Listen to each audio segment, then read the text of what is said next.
Sawadika, bonjour à tous. Sawadika. Bienvenue dans une nouvelle vidéo sur ma chaîne Kathleen à Phuket. Aujourd'hui, une vidéo parole d'expat avec Bruno. Bonjour Bruno. Bien le bonjour. Bruno est belge, vous allez l'entendre. Oui. On a entendu un léger accent. Avant de démarrer la vidéo du jour, n'oubliez pas de vous abonner, hein, il suffit juste de cliquer en dessous et voilà, vous pouvez aussi liker cette vidéo et la partager si vous pensez qu'elle peut intéresser certaines personnes.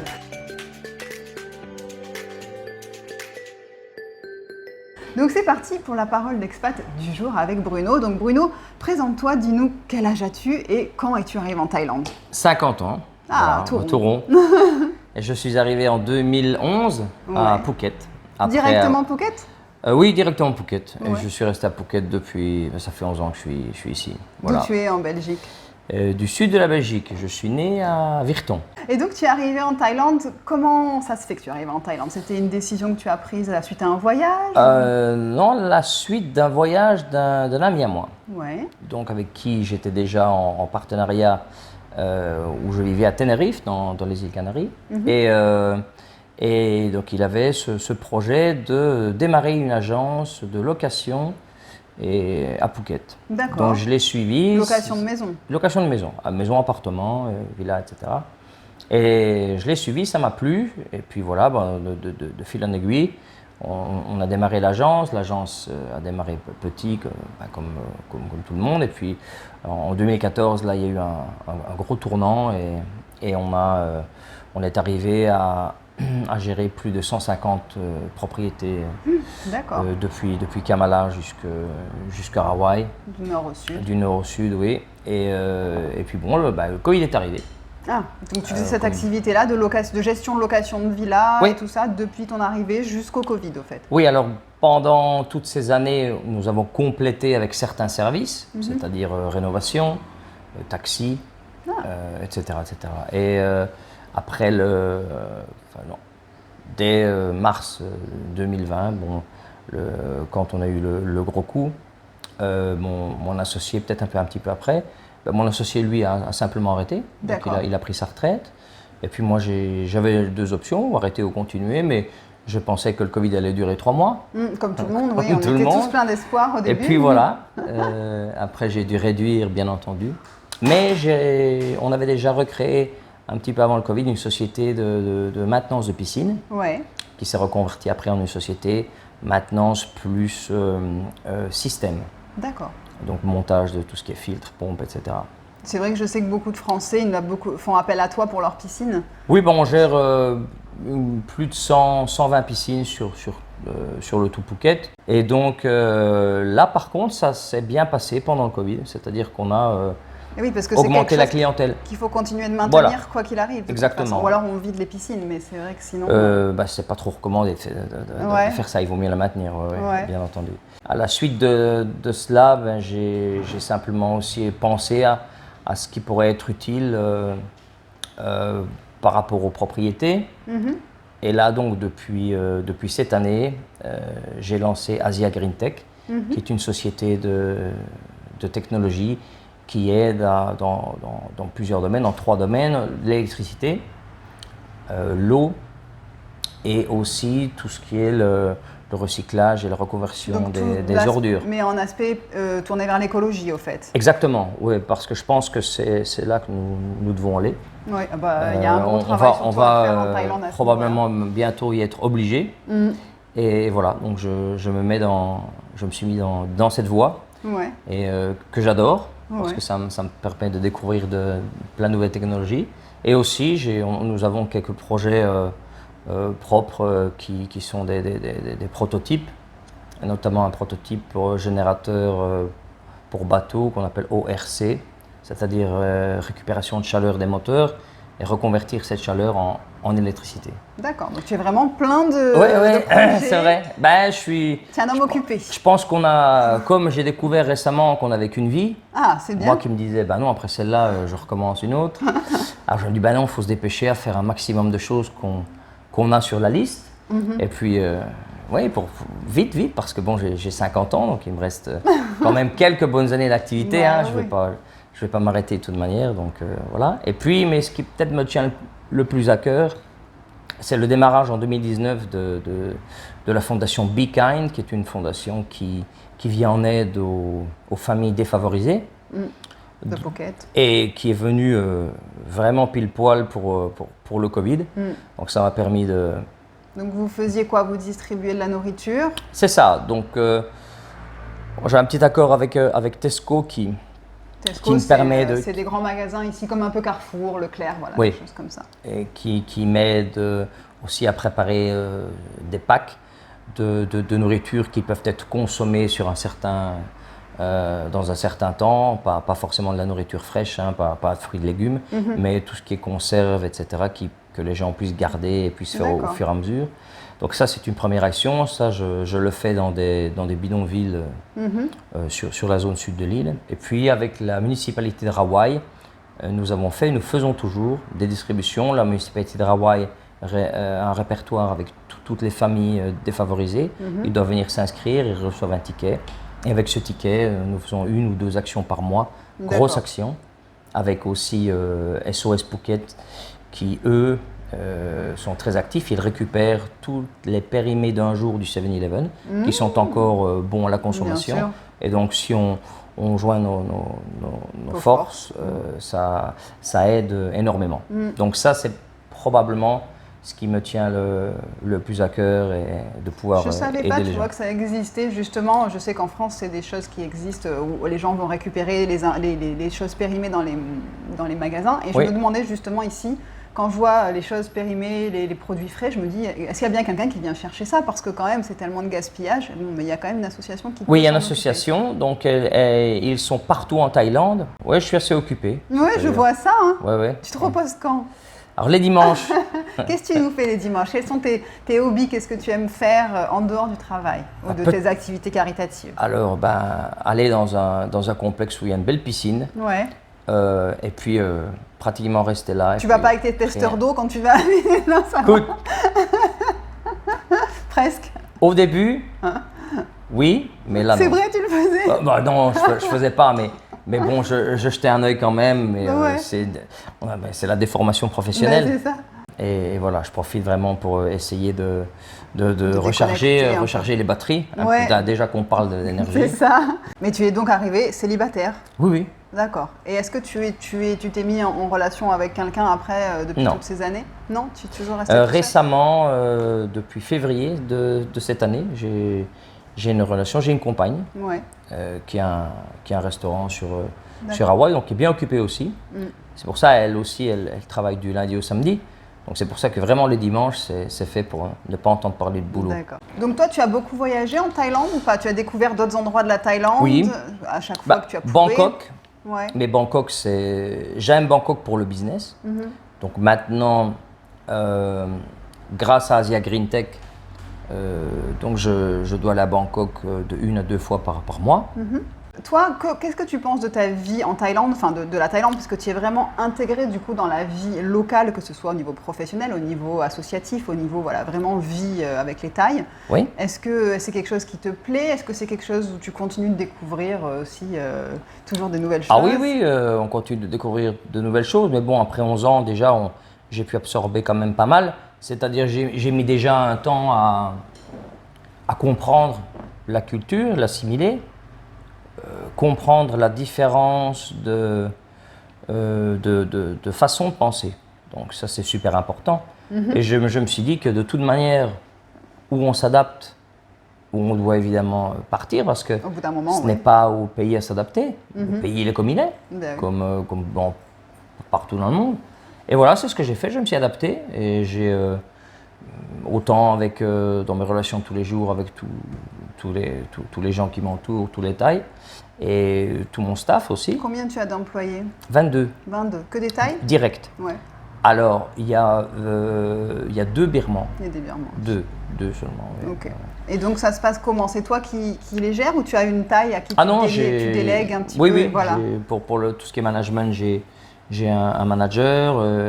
Les piscines, c'est pareil. Pour Asia Green Tech, ça c'est encore moi parce que c'est nouveau. En cours, ouais. Donc Et sinon, ça se passe comment au niveau gestion d'employés, des équipes et tout ça? C'est quelque chose où tu as rencontré des problèmes au début et que tu as fini par changer un petit peu ta manière de manager par rapport à la France, enfin à la Belgique par rapport Oui, je crois qu'il faut être moins direct et il faut bien être un peu non, fort psychologue quand on explique les choses parce que ils ont leur façon de recevoir ce qu'on leur dit et d'interpréter. Parfois, on ne dit pas quelque chose pour mal dire, on dit simplement quelque chose pour expliquer. Mais eux, c'est-à-dire que la différence de culture, c'est pas de leur faute, c'est comme ça qu'ils ont été simplement éduqués et c'est comme ça que voient les choses.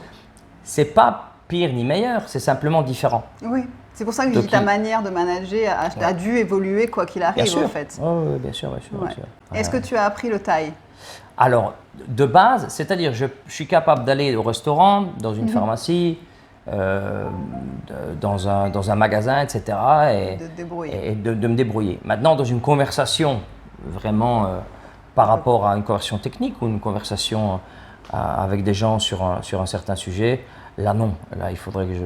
Tu n'as jamais pris de cours au fait? Ben j'ai pas, comme on a toujours été occupé à développer, et je suis encore en développement puisque ayant recréé deux nouvelles activités cette année, ben, c'est-à-dire que là je redémarre avec un développement de 2 sociétés, donc ça demande quand même énormément de temps. J'ai jamais trop eu, donc ce que je fais, je prends certains vocabulaires à droite à gauche, et à force, ça rentre un petit peu. Parfois j'essaye de parler et ils rigolent, c'est comique pour eux bien entendu. Oui, ça les fait toujours sourire. Ça les fait toujours sourire. Mais bon, je pense qu'ils apprécient. Oui, voilà, c'est pas un rire moqueur, c'est un rire ils sont contents qu'on a fait un effort sur certaines choses et l'accent doit rigoler, doit les faire rigoler. Tu retournes depuis, donc ça fait 11 ans que tu es là, tu retournes souvent en Belgique? Alors, j'essaye de retourner 1 fois par an. Ouais. Minimum 1 semaine. 1 semaine? Tu vas pour 1 semaine? Minimum. Ouais. Donc d'une semaine, 10 jours, 15 jours. 10 jours, 15 jours. Oui, 10 jours, 15 jours, Tu as gardé un peu quand même des amis, de la famille là-bas? Bien sûr, j'ai toujours mon père là-bas, mes cousins, oncle, tante. J'ai une partie qui est donc en Belgique, une autre en Allemagne et une autre en Italie, en sud de l'Italie, en Calabre. D'accord. Voilà, donc j'essaye de... C'est pas évident non plus, mais là, je vais retourner probablement avril-mai 2023. D'accord. Et donc toi, ta vie à Phuket que tu as construite maintenant depuis toutes ces années, c'est quelque chose qui te convient? C'est quelque chose que tu vois continuer jusqu'à ta retraite? Oui. Ouais. Si tu ne te vois pas changer d'endroit, changer de pays, peut-être rentrer en Belgique ou des choses comme ça? Non. Non. C'est vraiment une vie parce que j'ai trouvé mon équilibre et je suis assez serein en vivant ici. Ouais. Je n'ai pas vraiment je vais dire non, je ne resterai pas ici à cause de ça. Non, j'ai beaucoup voyagé dans le sud-est asiatique. Ouais. J'ai beaucoup voyagé aux Philippines notamment, où avant le Covid, j'avais un petit bureau avec un petit call center et j'aime bien, je dois dire que j'aime bien aussi les Philippines. Ah, donc peut-être qu'éventuellement un jour... Peut-être y démarrer une activité, c'est possible. Ouais. Mais m'installer là-bas, je ne pense pas, non. Mais démarrer une activité... Mais oui, ça reste quand même quelque chose en Asie en tout cas. Ok. Et donc toi, les visas, tu es arrivé avec quel visa au fait quand tu... Touriste. Et tu as rapidement passé au visa business ou alors tu as eu des étapes... Non, de touriste à business, puisqu'on a directement créé la société. Donc en 2 mois, la société était créée.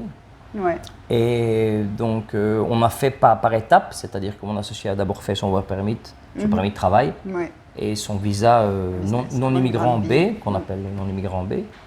Et puis ça a été à mon tour. Et en déant, je ne sais pas, peut-être 4-5 mois, tout était régularisé. Et voilà. Donc ça a été, je dois dire, assez rapide et assez facile. Ouais. Et depuis, tu es toujours resté du coup sur ce visa? Depuis, j'ai une comptable qui s'occupe de ce même visa à renouveler tous les ans. Oui, depuis 11 ans. Donc à renouveler tous les ans, annuellement. 50 ans, tu as droit au visa retraite normalement. Oui, mais le problème du visa retraite, c'est qu'en principe, on ne peut pas travailler. Oui, je sais bien. Donc, c'est pour ça qu'il s'appelle retraite, c'est que tu es censé être à la retraite. Mais alors ça sera le plus tard possible. Ouais. Tant mieux. Parce que j'ai encore, évidemment, pas mal de projets, notamment de développer ma fondation. Donc j'ai déjà recréé en janvier dernier une agence qui s'appelle Be Kind Jobs, qui s'occupe du recrutement. Donc ça, c'est une chose qui m'avait frappé aussi, et il n'y a pas d'agence de recrutement. Non. Donc je me suis dit, au lieu de donner de la nourriture aux gens, on va essayer de retrouver du boulot pour ceux qui n'en ont pas. Parce que c'est vrai que certains ont des petits boulots à droite et à gauche, notamment le ramassage, hein, c'est-à-dire tout ce qui est plastique, carton, etc. Canettes. Qui fonctionne beaucoup ici sur Phuket. Il y a énormément de gens qui le font. Oui, d'ailleurs c'est quelque chose que je vous conseille si vous utilisez des bouteilles en plastique, comme ici on utilise beaucoup, des canettes. Il faut toujours les mettre à part de vos ordures. Moi, je sais que je les mets. Parce que sinon, ils vont fouiller. Ils vont fouiller dans vos poubelles. Et au début, ça nous énerve. On dit pourquoi ils ouvrent tous les sacs poubelles et tout ça. Moi, j'ai maintenant une poubelle spéciale où je mets les bouteilles en plastique, toutes les canettes, les choses comme ça, et je les mets à part. Et du coup, ils sont contents. Ils prennent tout. Ils prennent dans leur truc. Et au fait, ils les prennent parce qu'ils revendent ça au poids, hein, c'est ça? C'est ça. Ils revendent ça au poids. Ils revendent ça au poids. Pour du recyclage. Et eux, c'est pas qu'un but écologique, pour eux c'est un but financier. Donc voilà, vous verrez dans tous les quartiers de Phuket, vous avez toujours un petit monsieur qui passe avec sa petite chariote et qui prend les bouteilles en plastique, les canettes et tout ça pour le recyclage. Donc mettez-les à part, ils seront très contents, ça c'est certain. Raconte-nous un petit peu une journée type dans ta vie d'homme débordé à Hawaï, du matin au soir. Petit-déj bureau. Là, on est sur. Petit-déj. Non, petit-déj, mais il y a tellement de bons coffee clubs ici sur Hawaï que je tourne et je fais tout. C'est très simple, un café croissant, je ne suis pas très compliqué. Café croissant. J'arrive au bureau, je fais d'abord tous mes emails, mes appels, etc. Ma gestion, je suis sûr que tout le staff est où il doit être et en train de faire ce qu'il doit faire. Et après, c'est-à-dire ce sont beaucoup de visites et de réunions. Ouais, l'après-midi. Oui, des réunions commerciales ou des réunions où je vais voir des projets, où je suis notamment sur des projets maintenant de développement de villas, mais plus dans un domaine vert, c'est-à-dire avec des systèmes écologiques. C'est bien. Recyclage de l'eau, ça va devenir très important, c'est déjà très important. Comment tu sens les tailles par rapport à cette approche écologique? Ils sont ouverts? Oui. Ouais. Oui. Ça, je pense qu'il va y avoir un tournant, je pense qu'il va y avoir un tournant même mondial. Il a commencé dans beaucoup de pays, mais c'est vrai qu'en Thaïlande, on est quand même pas mal en retard à ce niveau-là, ça c'est certain. Je pense que tout le sud-est asiatique. Oui, j'englobe tout, ça c'est certain. Sauf Singapour, bien entendu.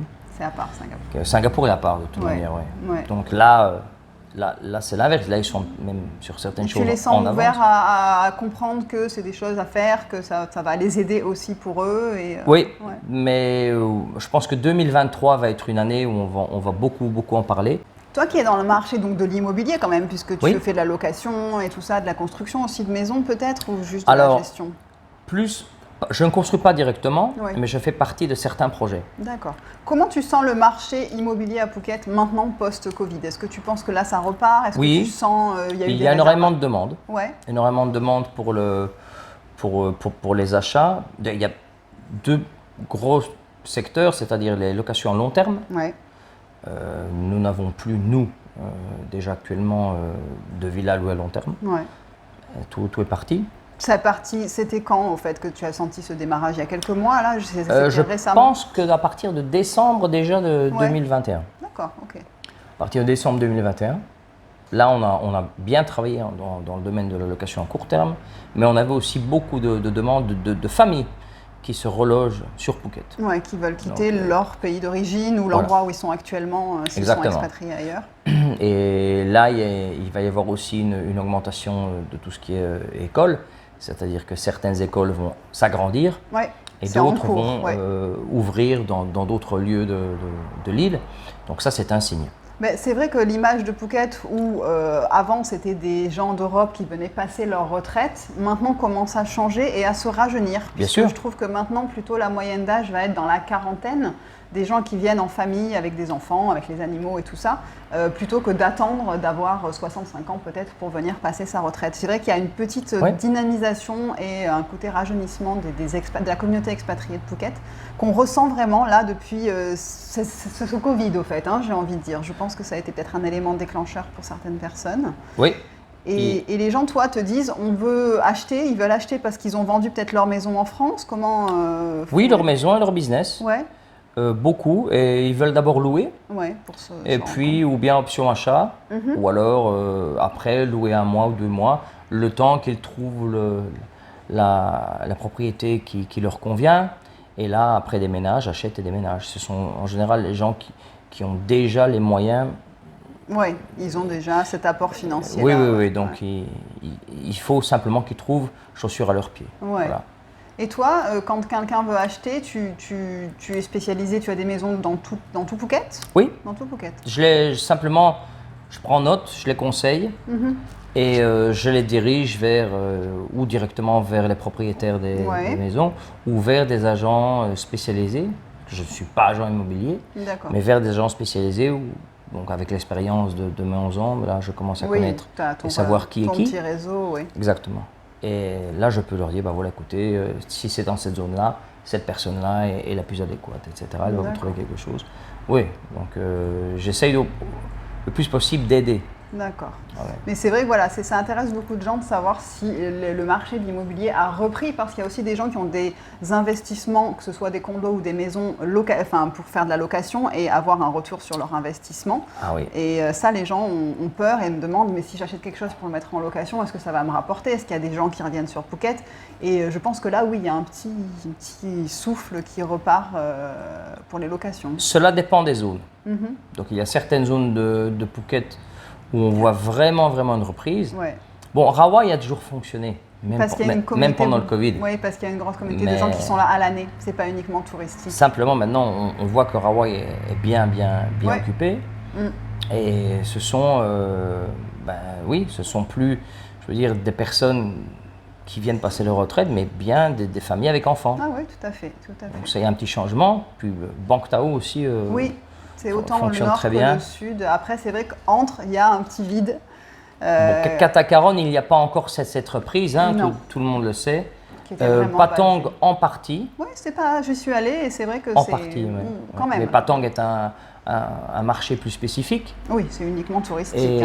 Et Kamala reste Kamala. Après, là, on passe au nord de l'île, à Nayang, Mamaikao. Où là, c'est encore assez bas. C'était déjà pas la fête avant, c'est assez calme là-haut. Donc là, c'est encore assez calme.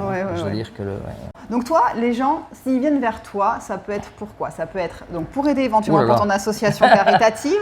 Oui, j'en ai. J'ai des amis d'enfance qui me font un petit PayPal tous les mois. Mais si quelqu'un veut aider, pas forcément financièrement, mais physiquement, est-ce qu'il y a moyen de venir aider les distributions? Ah oui, j'ai des amis d'école, du bac en français, qui sont venus et ils sont venus avec moi dans le village où je vais, qui est un bidonville en fait. Et ils sont venus avec moi, ils sont venus au Tesco avec moi, ils m'ont aidé avec tous les paquets. Donc oui, évidemment. Donc il y a moyen si on veut t'aider, bien sûr, on peut il suffit de me contacter. Et tu peux, pour des paires de mains, en fait, pour aider à faire des choses. Certaines familles l'ont fait pour montrer à leurs enfants. Oui, voilà, ça peut être intéressant. Je trouve ça assez intéressant. Ils voulaient montrer à leurs enfants que tout le monde n'a pas la chance. C'est ça. Que malgré ce qu'on voit aussi d'un côté assez luxe de Phuket, il y a aussi un côté un peu plus sombre. Partout dans le monde. Mais qu'il faut, il faut en être conscient. Tout n'est pas rose et il faut savoir que ça existe aussi. Si on va dans des villes comme Bruxelles ou Paris, il y a aussi des gens qui ne mangent pas à leur faim. Donc on peut te contacter si on a envie d'aider pour l'association. Si on a envie de mettre une maison en gestion, tu prends encore des clients? Oui. Si on a un problème avec une piscine aussi. Un problème avec la piscine. Et puis bientôt… En plus, tu fais un système avec le sel, c'est ça? Alors, le système au sel est un système conventionnel. C'est un chlorateur. Qui transforme la molécule de sel, qui électrolyse la molécule de sel et qui en fait du sel et du chlore naturel. D'accord. Donc voilà, et puis un autre système qu'on appelle un système à eau oxygénée, où là on super oxygène l'eau de la piscine pour qu'il n'y ait pas de virus, bactéries, etc. On ne ressort pas avec les cheveux décolorés? Non. Parce que tu me dis l'eau oxygénée. Pas du tout. Non, Bon. la concentration est, elle n'est pas assez forte, bien sûr. est contrôlée juste pour vraiment parce que tu tuer m'inquiètes tout ce si qui tu est. te baignes dans la mer. Ah ouais, voilà. Moi, j'ai carrément passé à l'acide directement. Comme ça, j'ai plus de problème. Donc en tout cas, de toute façon, merci Bruno d'avoir partagé toute ton expérience. Non, c'est moi qui te remercie. Toutes tes années sur Phuket. Moi, je mettrai en tout cas dans la description toutes les informations pour contacter Bruno, que ce soit pour tout ce dont on a parlé aujourd'hui. Et vous pouvez le contacter directement. Il se fera un plaisir de vous aider. Pas de problème. Et vous le croiserez aussi peut-être à Hawaï, parce qu'il est toujours à droite à gauche et vous risquez de le croiser. Merci en tout cas d'avoir regardé cette vidéo. Merci. Merci Kathleen. Bruno. Passez tous une très belle journée. Moi je vous retrouve samedi prochain à 11 h pour une nouvelle vidéo. En attendant, portez-vous bien. Abonnez-vous aussi si ce n'est pas encore fait et à la semaine prochaine. Bye bye. Au revoir.